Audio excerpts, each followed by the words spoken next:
Welcome to today's podcast called Right or Reply. I'm Charisse Zeifert, Deputy Director of the South African Jewish Board of Deputies, the civil rights organization that protects the South African Jewish community and fights anti-Semitism. In this series, we look at articles appearing in the South African mainstream media that provide biased or limited understanding of Jews, Zionism, and Israel. I allow experts in the topic an opportunity to correct the bias and misinformation and to provide context and facts.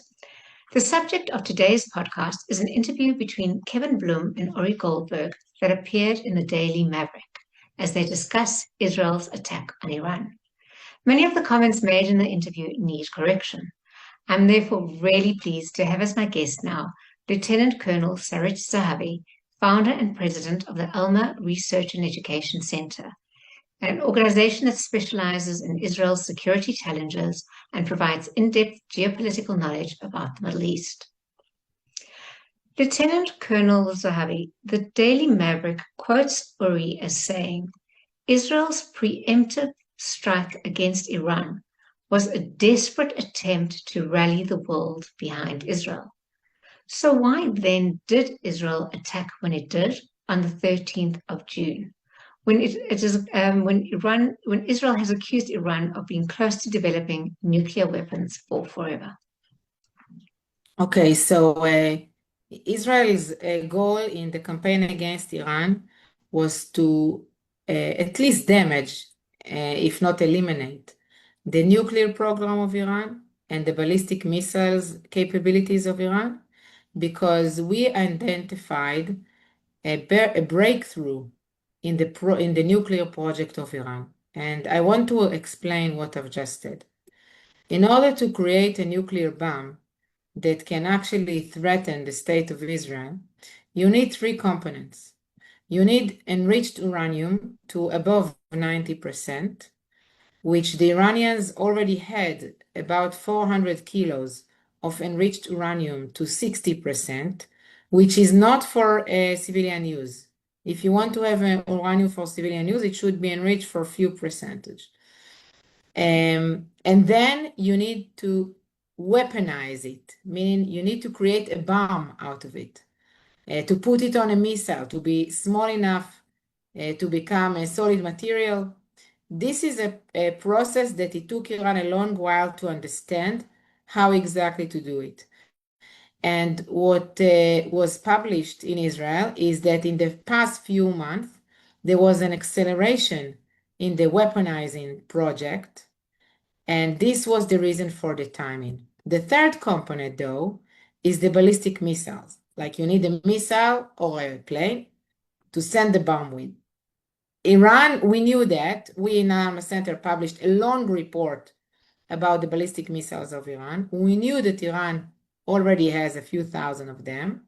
What we didn't know from open source and what was revealed during the campaign is that Iran also gained the capability to accelerate the manufacturing of the ballistic missiles. Now you need to understand, if I compare that to Hezbollah, which is my neighbor, at least until recently, a few kilometers from where I live, Hezbollah's rockets can destroy a room or an apartment. Iran's missiles can destroy a neighborhood. They destroyed neighborhoods in Israel. And that's why we cannot afford to have a situation that Iran is holding like 10,000 of these and create huge damage all over Israel. So this was the reason for the timing. Actually, Israel waited until the last moment and prepared for this campaign for many, many years, because we knew this moment will come. We knew that Iran will not end its nuclear project only with diplomacy. We knew that. We knew this moment will come, that we will eventually have to attack the nuclear facilities in Iran. So you've explained extremely well why Israel attacked when it did. There are skeptics out there who say that Israel has constantly and continuously for the last 20 years accused Iran of having nuclear capabilities, and that the reason it was done now is it was because of your President Netanyahu wanting to divert from what is happening in Gaza? If this was the reason, how come we stopped after 12 days? Okay. There is a connection to Gaza, quite on the contrary. The fact that we attacked Iran will change the Middle East. Iran supported the proxies, the terrorist organizations that attacked us in the past year and a half from all borders, from Gaza, from Lebanon, from Syria, from Iraq, and from West Bank. Iran provided all these terrorists weapons, trainings, and money to fight us in the past year and a half. So the campaign against Iran, one of the results of this campaign is weakening the patron or weakening the sponsor of terror on all our borders, which means that it will be more difficult for Hezbollah, for Hamas, for all those proxies to recover and to rebuild their capabilities. So on the contrary, the campaign against Iran had a positive impact on what is happening in Gaza in order to bring to an end also the campaign in Gaza. If we wanted to keep the war forever, which I don't understand what interest we have because our children didn't go to school, everything was closed in Israel in those 12 days, people didn't go to work. As I've said, neighborhoods were destroyed by the Iranian missiles that hit us. We have almost 15,000 Israelis that became homeless because of the damages. And this is only by Iran. Okay, this is before discussing the damages that Hezbollah caused us in the past year and a half and Hamas, etc. This is only by Iran. 28 Israelis were killed by those missiles. No, there is no reason. Maybe I should clarify something much bigger than that. I'm sorry, I'm taking the advantage here. But I think people that never experienced war cannot understand how much we hate war. Those who experienced war understand why we hate war. Those who experience war don't want to fight again. As an Israeli mother, I have no interest to support Israel going for war. And this war had a consensus. Ori Goldberg is the minority. It was a huge consensus in Israel. Everybody, opposition and coalition, agreed that the campaign against Iran was, we had no choice in this campaign. We don't want war. War means casualties, damages, post-trauma, a lot of reservists drafted, economic damages. We don't want all of children that are not going to school, people that are evacuated. We know what war is all about. We are not interested in war.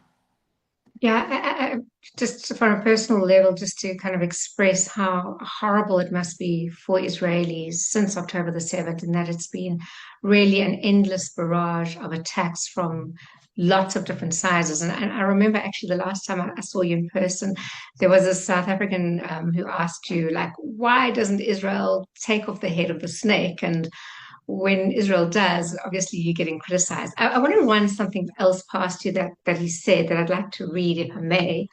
He says about the ceasefire, okay? He says the ceasefire, Israel asked for a ceasefire because it had exhausted all its options with this attack on Iran. In his words, Israel did what Israel does best. It achieved tactical superiority very quickly. It assassinated a large number of senior Iranian leaders in the first few hours of attacks, but there was nothing after that, no strategic vision, no ability to open up a broader horizon, even though Israel is now taking up the idea of having changed the Middle East. Would you agree with that? Partially. And for the first part, yes, Israel, I'll put it this way, the Israeli campaign was very focused on specific targets. Ballistic missile array, the nuclear project, and the military leadership in Iran, and other centers of power, military, mainly military centers of power inside Iran, in order to put the pressure on Iran to get to a diplomatic solution. I want to explain what I've just said. I never said the word peace. The Ayatollahs in Iran don't believe in peace with Israel. They believe Israel should be extinct. They believe Israel should be eliminated. However they will be able to do it, they will do it. They will never reach their hands to peace. So when we are talking about a strategy like Ori is talking about, we should talk about an arrangement. Okay? Iran will never give up its military project. We knew we will not completely destroy it, but at least we can delay it. Maybe we can get a better agreement diplomatically. We don't know. I personally don't believe that the Iranians will give up. They will now have more 20 years of negotiations, or I don't know, 15 years of negotiation. There was an idea behind it. The idea was to damage deeply the nuclear project and the ballistic missile project, and then to get a diplomatic arrangement that will buy us more time, that will enable us maybe to gather more information on the recovery process, maybe to enable us to attack if we will see recovery process. I don't know. We don't have this kind of agreement yet. It takes time. Sometimes Israelis don't have any patience. It takes time.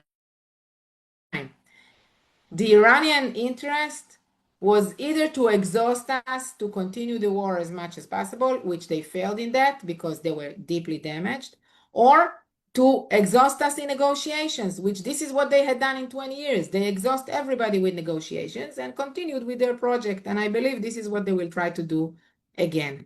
But this time, they will do it from a much more weaker point of view, with a problem with money, with internal instability, while all those projects were deeply damaged, and while their proxies are massively damaged.